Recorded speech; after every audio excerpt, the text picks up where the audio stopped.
But all right, dudes, let's go ahead and do that. Do I have any tips for Warrior? Oh my goodness, you are in luck. Now this is going to be another build update for me. This is going to be a build update for level 96 and 69% of the way through. So that's kind of neat. Leveling slows down, boys, especially over the holidays. Leveling slowing down. This is like our 5th update at level 96 or something. But it is what it is. It is what it is. The character's still going good. Having a lot of fun with it. Let's start things off by looking at my talents, where maybe a few things have changed, but perhaps not. Let's just go ahead and show you guys where we're at. So starting with Ascendancy, we are going through Colossal Capacity, which is one of those things that gives me my extra little inventory thing right here, into more Strength, which is really sweet for dual wielding two-handers, or at least holding two-handed weapons in one hand. We have the big hulking form, which is increasing the effect of all of the small passive skills. So all of these ones that path to stuff that aren't the strength ones, these are all getting buffed by 50%, which adds up to a ton of offense, defense, and utility. It is awesome.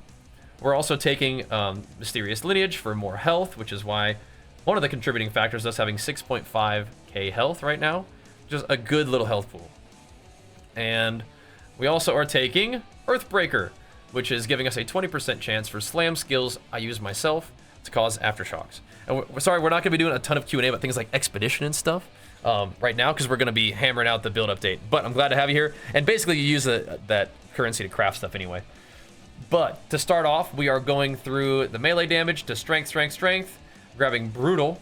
And then for my mapping build, we're taking AoE, and we're breaking more armor and doing even more AoE.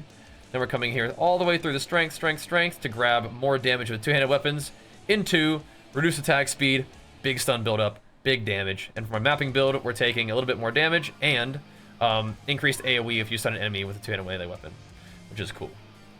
The funny thing is, we could probably take this point for all my builds if I wanted to, but we're just doing it this way for right now. Both builds are getting a healthy helping of beef for more strength to, you know, give me a little bit more life, but also help wield those weapons. My mapping build is getting more AoE and damage on AoE attacks and increased aftershock AoE. Coming down here, we're grabbing a bunch of strength into a jewel socket. And then my boss fighting build is getting just a little bit of a chance to bleed here, a little bit more chance to bleed here, more damage with empowered skills, and a chance to aggravate bleeding, which is basically just making the bleed deal double damage, which is sick. Over here, we'll go down first. We're going over here. My bossing build is getting a ton of reduced attack speed, but a ton more damage as a result, and reduced attack speed, and a bunch more like magnitude of ailments, so just bigger bleed damage and bleed duration, which is also just more bleed damage basically. Now over here, we're coming into both builds are getting increased damage for empowered attacks, and my war cries are empowering additional attack. And this little blue circle is one of my time lost rubies, and now somehow this one isn't getting buffed by the time lost ruby effect. Please fix this, GGG. I would love to get an additional block and everything else that I get out of this time lost jewel. But before we go over that, we're also coming down here for both builds to break more armor and do more damage to fully broken armor targets. My mapping build is getting a little bit more damage against enemies with fully broken armor, which would be awesome to get on both builds, but I might figure that out eventually. We'll see. But this is awesome, because we're running around stampeding, breaking everybody's armor, and then they just, if I just want to keep stampeding, they'll just take more damage, which is pretty sweet. Now we're coming up here for a bunch of extra damage with maces, chance to get aftershocks, and then another even higher chance to get aftershocks. And you're noticing all these talents are getting 3% melee damage. This one also should give me 3% melee damage. It's intersecting. It's there. Do it. Fix it, GGG. Please. So this is because of my time lost ruby. So I corrupted this thing, and it got corrupted blood cannot be inflicted on you, which is insane in PoE 1. I don't know if it's as insane in PoE 2. It probably helps you if you're doing the Chaos Trials ultimatum thing. So I think corrupted blood effects can be on that, and this would negate all of those. It's giving me a full 30% increase effect of small passive skills in the radius, which does stack with your hulking form, which is crazy, because now we're getting like 28% increased warcry damage. We're getting 25% increased damage with maces, 14% chance to aftershock. So that's pretty nuts, right? And it's also giving me small passives are giving me increased melee damage, but you'll notice it says 2 on the jewel, but it's giving me 3 because of hulking form. Also really cool. So this giving me a little bit of extra damage on all of these nodes. Now for my mapping build, just to get a little bit more juice out of this jewel, I didn't want to drop below 50% block for mapping, so what we did was we grabbed a little bit of armor. Armor is not great right now, but you know what is great? 2 rage when hit by an enemy and 2% block chance, so that I don't get hit twice in a row. It's also giving me melee damage, so it's okay. Plus, this is like 60% increased armor for 2 talent points. This one, not a huge fan of it, but if this would just work properly, then we wouldn't even have to do this, so that would be fine.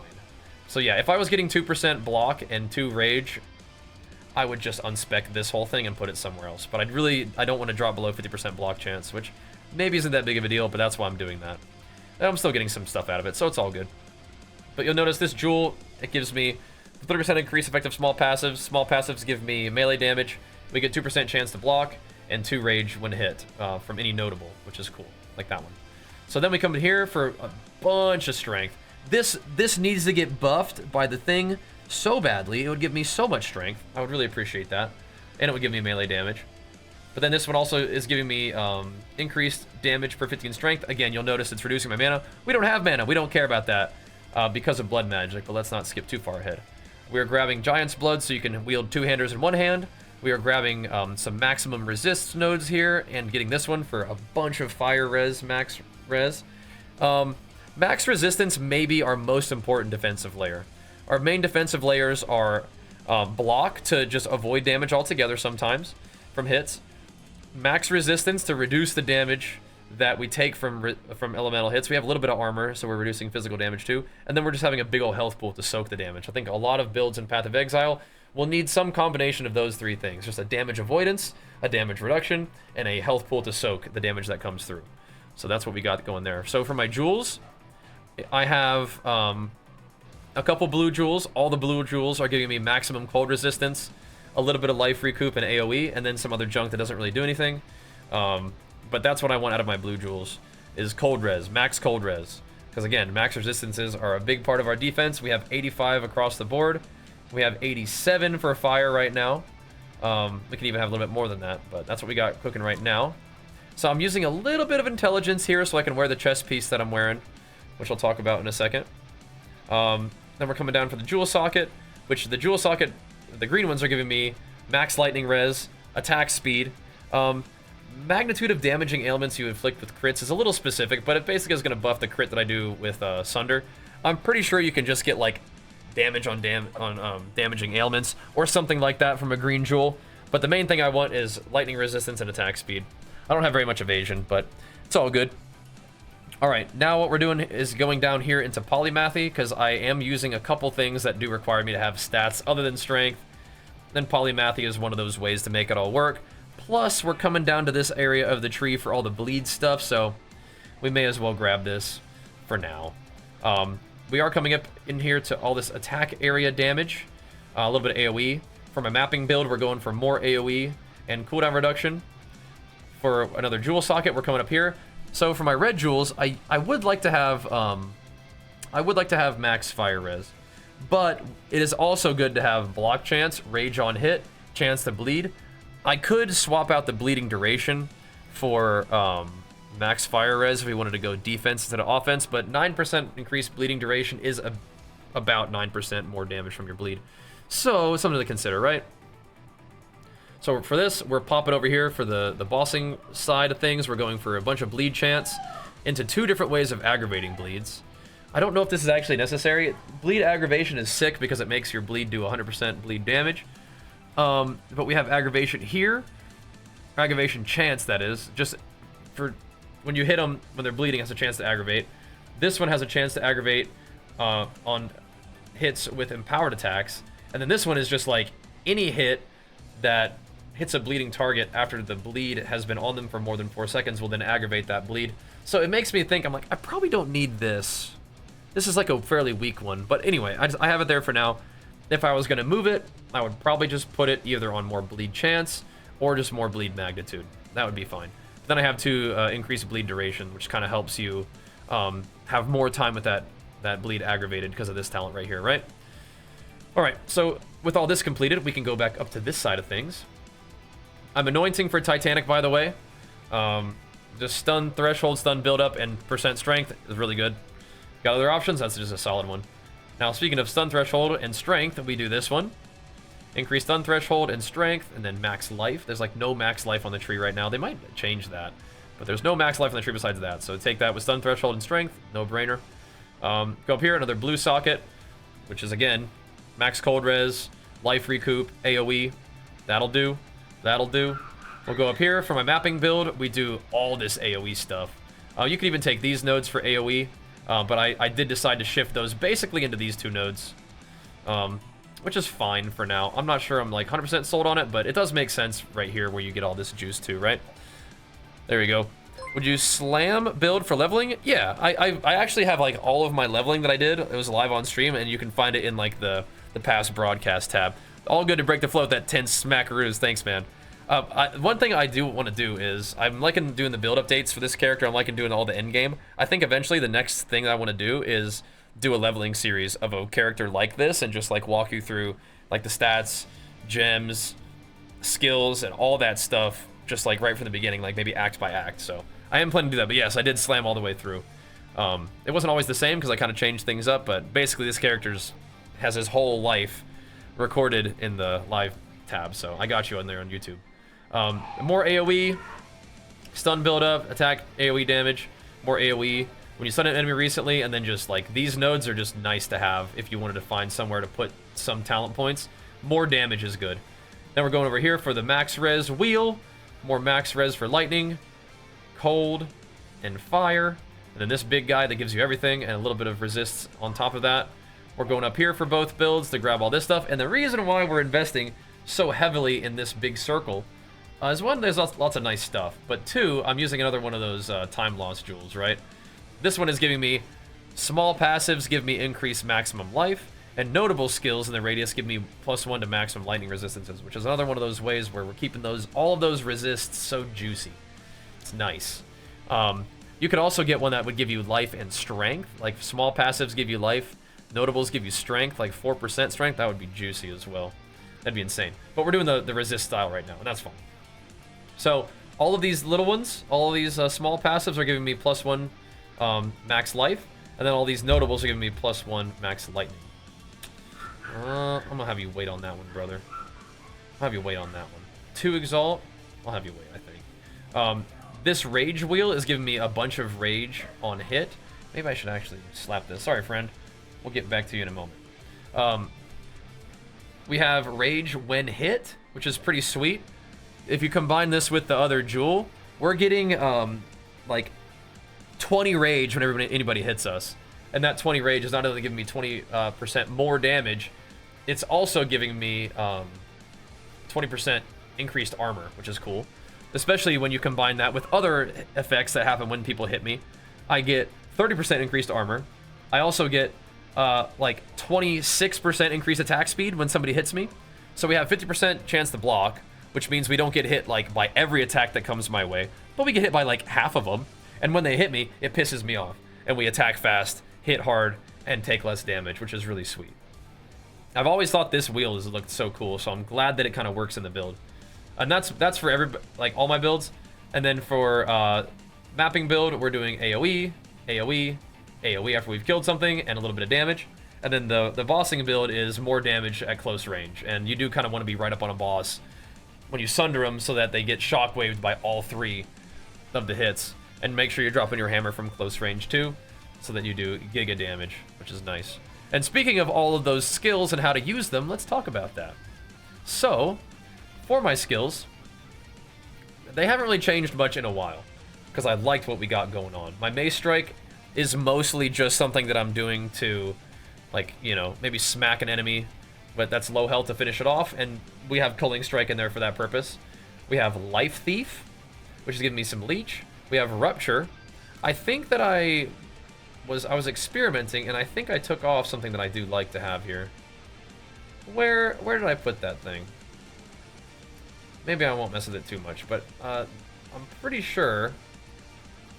Maybe I just struck Execute on there. Oh no, Deep Cuts. Yeah, no, not Deep Cuts. Where'd it go? Whatever.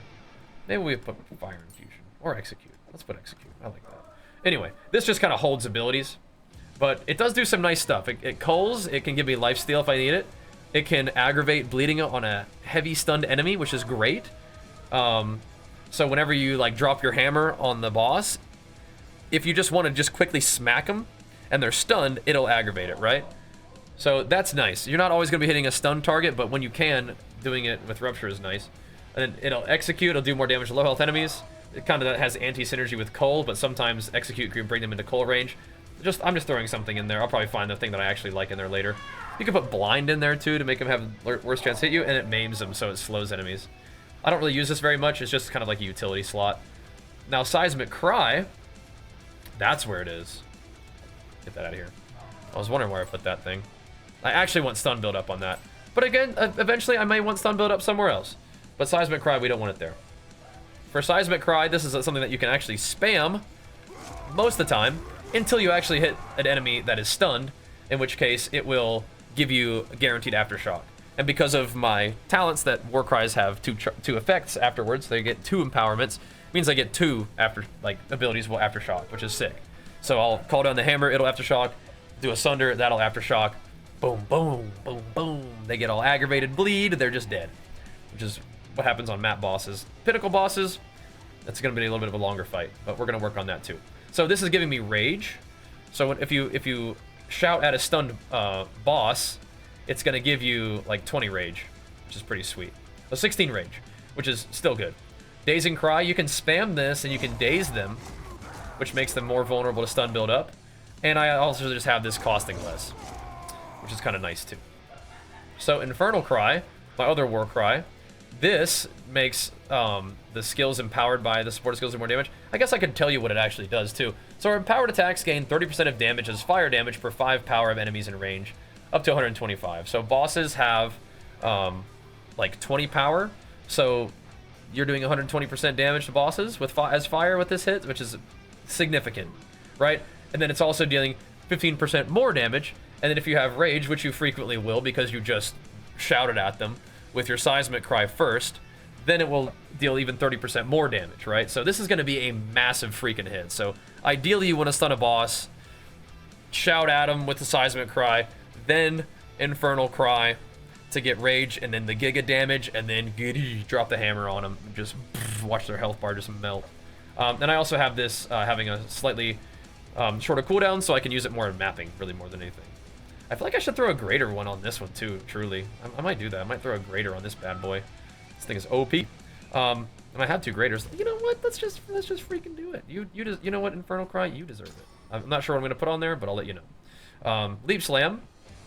We have Leap Slam plopping down a nice little consecrated ground that heals me and reduces the duration of curses on me.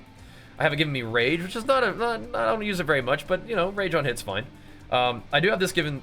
I don't use Leap Slam that much, but when I do, I don't want it to be a slow attack. I want to get somewhere, so I have it with Martial Tempo on there, and then I have Despoiler, which means that these on-ground effects, like the healing effect, just lasts a little longer, which is nice. So you can like kind of plant your feet, and then drop your little toady boy and just go to work with some Sunders on a boss to get him stunned up, and you're going to be regenning 7% of your health per second, which is pretty sweet, pretty nice. Hey Tug, thank you very much, man. Big flex with 99 big ones, man. Thank you, dude. And so the Bane skill that we're using is Stampede. This bad boy, you're just stampeding all over the place. It hits like the whole freaking map, kills everything, explodes them. It is lovely. It is lovely. And what we have socketed in here is Momentum. So after traveling 2 meters, it does more damage. So this last little hit and the explosions that it does will do 40% more damage, which is sweet. We have it Aftershocking, 25% chance to cause an Aftershock. So if you combine the 25% chance to Aftershock from the jewel, or the gem, 30% chance to Aftershock if you quality the gem up to 20, then you have the 20% chance to Aftershock from Earthbreaker, and the other 20% plus chance to Aftershock from these skills. You end up with like a 97+% chance to Aftershock on this ability, right? So for me, it's actually a 99% chance to Aftershock. So that's why it's Aftershocking every single time, because of that setup. Quality, Aftershock support, the Ascendancy called Earthbreaker, and then these 2 nodes, Split the Earth and Mace Aftershock chance. Those are making it all combined, 100% chance to Aftershock. And then all you gotta do is throw Splinter on there. If you do enough damage to break armor with Splinter, then use Splinter. If you don't do enough damage to break armor with Splinter, you may want to consider not having as much health and going for Crushing Impacts and using Devastate instead to cause the armor explosion. So this'll make it so that whenever you stun an enemy, it'll break their armor. This is something that you might want to use while leveling. But anyway, at this point, we do enough damage that we can Splinter, break their armor, and then cause an armor explosion, which will do more AoE, and then we also are just adding 40% more AoE on there. Now, if I didn't want to do 40% more AoE, I would maybe consider making it just do more damage, or even use rage support on there to make it do more damage and give me more defense. But I think, I mean, like, that's its AoE without all the buffs of killing and stunning enemies. I mean, that's a lot of AoE. It's pretty nice. So that's what I'm using for my Stampede. So for Herald of Ash, I have this sort of just giving me steady state vitality. I am strongly considering using Herbalism in there instead, just because it's like you might not need as much health constantly, but you might need the burst of health when you need it. And so I'm very much considering that. But I use this for bosses. I'll go over that in a minute. But I use that, and I also have Fire Mastery just for a free +1 supported fire skills. And then I use Cannibalism, which is huge life recovery. 4% of life recovered on kill is nuts. Very, very nice. So, because I dropped my armor a lot by putting on this chest piece, I've actually been using Scavenged Plating recently instead of Time of Need. You could use Overwhelming Presence for more stun build up. You could use Time of Need if you wanted to for the healing, which I do like in the ailment removal, but this is pretty fun. A whole bunch more armor and then making it persistent so the buff lasts like 12 seconds. It's kind of nice. Running around the map, having like 60% armor is not too bad. I know armor's not insane, but 65% physical damage reduction instead of like 20 without the armor nodes that I put in just for this little jewel and then this armor plating it makes a big difference. So it's kind of nice because I know armor's not that big of a deal, but when you get smacked for half of your health by a white mob because you have 20% armor on, you're like, okay, I might want to adjust that situation. So I did, and it's working just fine. So here are my main abilities here. So Sunder, I still like Sunder. I think I keep talking about Earth Shatter as like a really good bossing ability, but I just like Sunder. Just the big wind up and boom. I just like it. I just like it. So I'm using Sunder with Upheaval, which is making the 3 kind of pronged waves. I'm using it with Brutality, which just makes it do more damage. No elemental damage, but just big damage. I use it with Rage Forge because I'm frequently using Sunder like in combat. So it's usually able to consume some rage and do more damage. Super Critical is a very neat effect with Sunder. Sunder does a guaranteed crit against fully armor broken targets, and you get an extra 100% critical damage bonus on there. So you can put another 100% increased critical damage bonus for free because supported skills have a 20% less critical hit chance. Guarantee minus 20% is not 80%. It's guaranteed, so it still crits 100% of the time. So you're just getting this for free. So it's 300% critical damage on an ability that already kind of hits hard, right? Not too bad. Not too bad. The shockwaves aren't the big thing. The attack damage is 715%. That's pretty big. But the shockwaves also hit 3 targets too. Anyway, we're also having this with concentrated effect because it already hits for a pretty dang big AoE. And when you're right on top of somebody, it'll hit them with 3 shockwaves anyway. And so you're just getting 40% more damage basically for free. Pretty cool. And now the Hammer of the Gods is one of our big heavy hitters. We've got this bad boy, heavy swinging, so it's a slightly slower attack, but 35% more damage. We have Heft, so it deals more top-end damage.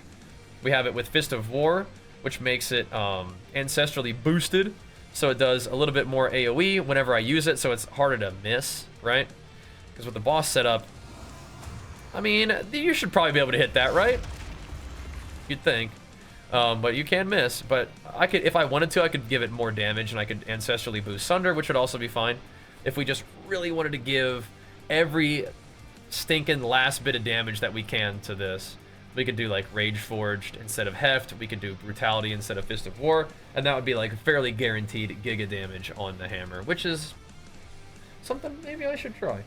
But I'll think about it. Rage Forged, we're not gonna, I mean, unless we have like a full rage bar, we're mostly using our rage to buff up our shout. But that's something that we could consider. Maybe I'll do it for a little while. Either way, something to consider. Then I have Lacerate on there, which in my boss fighting build, like we talked about with the bleed, it does have a 100% chance to bleed. And don't be too scared by this DPS thing. The hit DPS is very similar. It's just gonna do a lot more bleed. It's just attacking like 16% slower or something because of the attack speed, so its DPS is less. But anyway, have it giving it a 100%, 102% chance to bleed. And then even though we are consuming fully broken armor with Sunder, we have pretty reliable armor break. So I'm using exploit weakness on here to just make it hit harder. If we wanted to say that we didn't like that as much, what we can do is we can put deep cuts on it, right? Deep cuts is going to make the DPS look even freakier.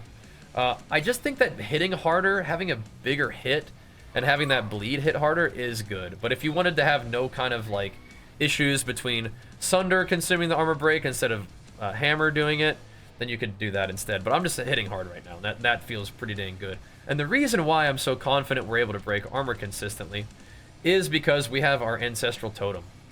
Our toady boy. He's hanging out with us. He's given us extra rage.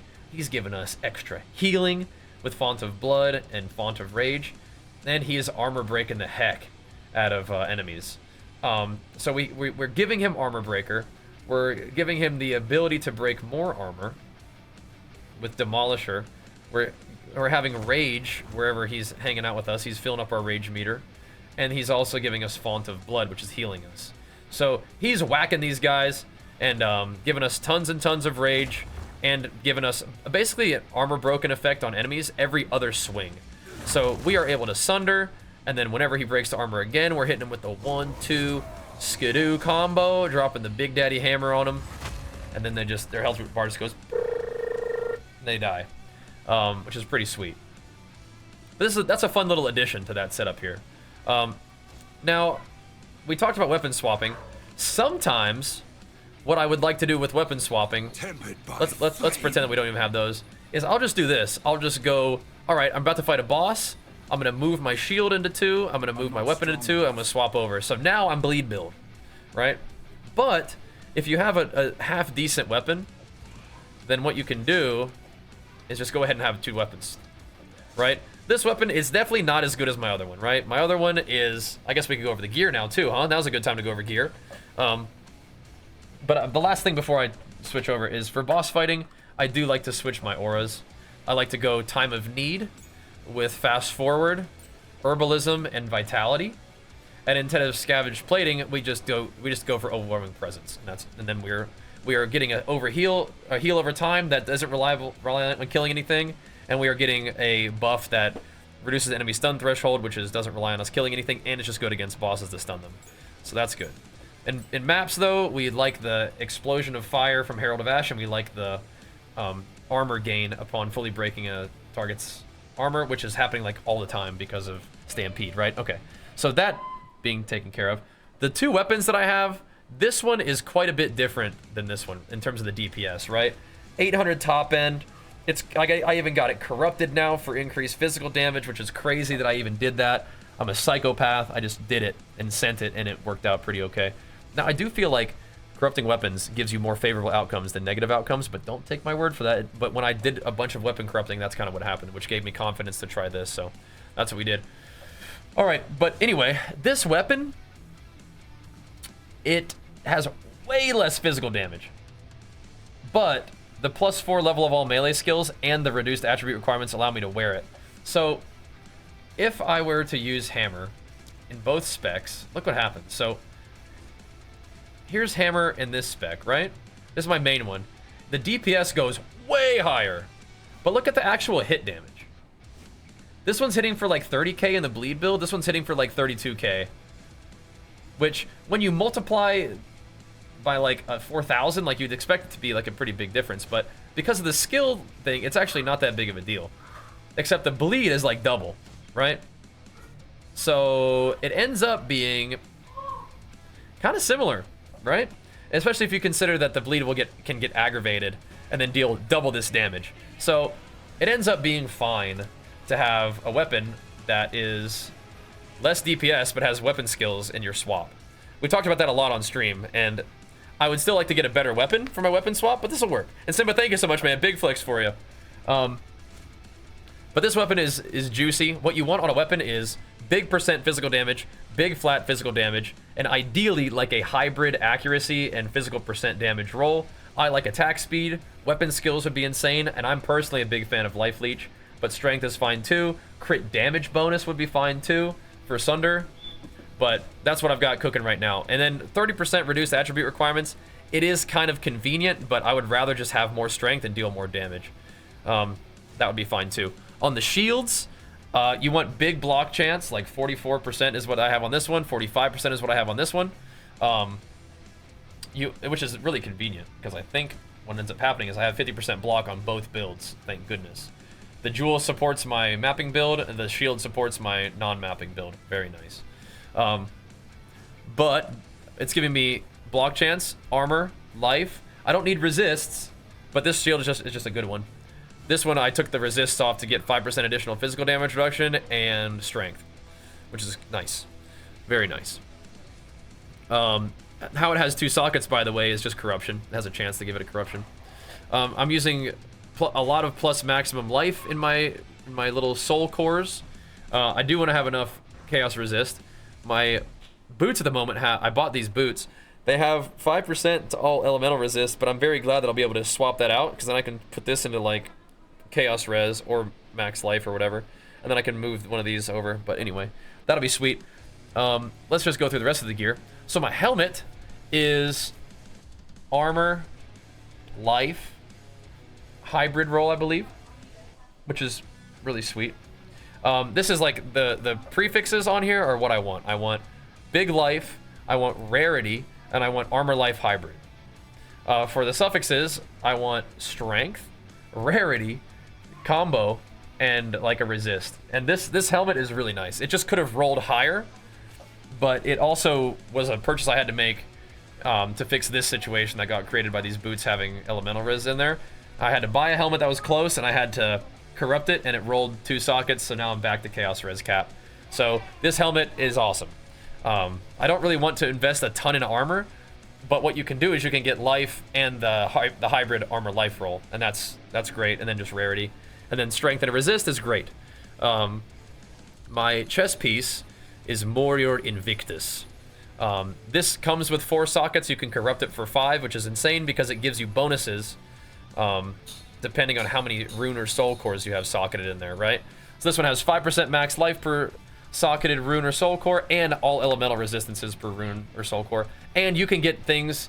We're almost done, Jenny, by the way. And you can get different bonuses like rarity. You can get like other stuff like that. But this one is max life and all res, which helps me fix my resistances and gives me a butt ton of life. I've socketed 10% increased maximum life in there. You could put rarity in there too for even more insane numbers. And this also I could get one that's also better rolled, right? The fact that we got one with Ellie res is really nice, but we could also get another 50% increased armor, evasion, energy shield, which would be fine too. So this one even has room to improve. All my gear has room to improve, for sure, which is insane about Path of Exile. You always have room to improve. And speaking of improvements, we got some gloves with plus skills on those. It's kind of low on the life roll, but it's very hard to find gloves that have like plus skills, attack speed, life, rarity. Like these are pretty good for what we got. And that's what I want. I'm trying to get a lot more rarity on my gear now, because it does make a difference. Now that I've gotten past 150 rarity, I can say I feel like I'm noticing a difference in currency drops and higher tier rares. The rares that drop are better, and the currency drops are better. So I can say absolutely after 150 rarity, I've seen it. I have 160 now. I don't think that counts my Atlas, and definitely getting more rarity on maps is good too. Anyway, my rings I think are the same. All res, accuracy, not that important. Life is important, rarity is important, stats and resist are important. If I could, I would change that accuracy to like flat damage, because we're getting the ingenuity belt buff where you get 75% increased bonuses gained from equipped rings, which is sweet. And then this came with a max fire res as well. So this could also be improved. It could be 80% or more increased bonuses gained from equipped rings. And this could even be like 3% max fire res. But that's buffing my rings a lot. So one big area of improvement I could find is better rings with more like breach rings with like more life, more rarity, bigger stats. The resists are pretty good on this, but still we can figure that out. And this other ring is chaos res, lightning damage, which is like kind of whatever. I'd rather have fizz. It'll scale way better. But we could get way more life on both of these rings. They're like 120. You can get like 200 life on rings from breach rings. But they have rarity, it has strength, it has resists, which is great. So they're not going to be easy to replace, but it's possible. But those are pretty good. And then the boots, we got boots that had movement speed. It had unfortunately it wasn't life armor hybrid. It was like armor stun threshold, but whatever. It had life, it had 35 movement speed, had strength, had fire res, and it had rarity. Again, I'm a psychopath for doing this, but I corrupted them. I don't think anything happened to these ones. But yeah, those are beautiful boots. We got them for pretty cheap too. So that's what the gear's looking like. I'm still using a flask that gives me a % of the recovery applied instantly. I feel like it's a nice chunk of recovery, especially because this does it too with the belt. Using a rarity charm, which is nice. And when I'm mapping and we have all of our like precursor towers filled out, then we will buff the precursor buffs. It'll buff the explicit modifiers of the waystones. That'll have a chance to make them go crazy. And then when I'm not mapping, I'll take all of this, or sorry, when I'm not like all set up and we're pathing, what I will do is I'll take all this precursor stuff out and I'll probably just put it in magic packs, something like that, and maybe rarity of maps, something like that. All right, that's what we got cooking for now, boys. This is what I'm doing for my breach. Is this setup right here for just a bunch of density and a chance to get more breach procs. I'm just kind of doing whatever for the expedition, maybe a little bit more like coinage drops. I'm going through the rarity and the essences for my map so far. Eventually I'll go over here when I get that one. And that's what we're cooking with for now. Again, we're tight on time, doing the build update at the end of the sesh, so we don't have time to go do a map right now, but we do bunches and bunches and bunches of maps in the live tab on stream. You can check those out on Twitch or on YouTube.